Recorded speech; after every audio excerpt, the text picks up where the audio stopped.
La nouvelle d'aujourd'hui, c'est que les matchs sont suspendus pour nous pendant la durée du confinement. Donc évidemment, on croise les doigts pour que tout rentre, en tout cas ce qui est possible, dans une forme de normalité à partir du mois de décembre. Maintenant, on est tributaire des décisions qui sont prises. Moi, mon rôle en tant que coach, c'est d'arriver à garder mes gars et mon équipe dans un état d'esprit positif, dans une continuité de travail, et puis d'être prêt à le jour où on nous dira qu'il faudra qu'on joue et qu'on soit le mieux possible, dans le meilleur état possible à ce moment-là. Voilà l'enjeu. On a préparé un certain nombre de matchs de manière précise sans pouvoir les jouer. Donc là, on repart pour une séquence où on va s'entraîner. Ça va nous donner l'occasion de continuer à travailler collectivement, également individuellement, d'avoir un petit peu sur du travail un petit peu plus précis avec chacun des joueurs.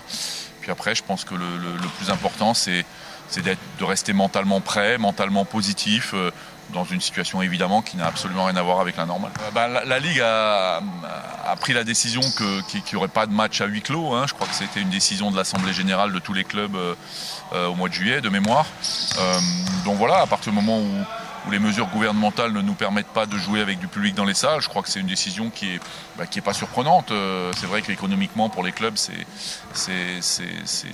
plus que compliqué de ne pas pouvoir avoir nos sponsors, notre public, tout l'événementiel qu'il y a autour des matchs. Au premier confinement, la première crise qui leur a mis un impact financier, ils avaient réduit leur budget et leur sponsoring, donc on avait été impacté financièrement.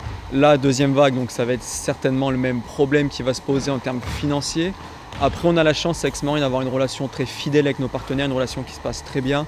Donc j'ai de l'inquiétude pour eux, pour nous par conséquent, mais je pense qu'on va arriver à renouveler les partenariats qui n'ont pas été finis d'être renouvelés. La plupart avaient été renouvelés à 70%. Donc ça va être compliqué, mais on devrait arriver à s'en sortir en termes de sponsoring privé à Aix-Marine. J'espère que les partenaires vont s'en sortir du mieux possible. On va tout faire en sorte, nous en interne, là, pendant le mois qui arrive, pour mettre en place des choses pour les aider. Donc ça soit mettre en avant leurs offres de click and collect, de drive, de choses comme ça, faire des réunions partenaires sur Teams, sur Zoom, pour arriver à les réunir et continuer à fédérer au club, fédérer à notre projet pendant ce mois de confinement et pas qu'ils arrivent en décembre en ayant oublié Aix-Marine. Quelque part, la routine quotidienne, elle reste la même. Donc les joueurs peuvent physiquement travailler, techniquement travailler. Donc je dirais qu'on limite la casse. Après, mentalement, chacun gère la situation en fonction de son vécu, de sa perception.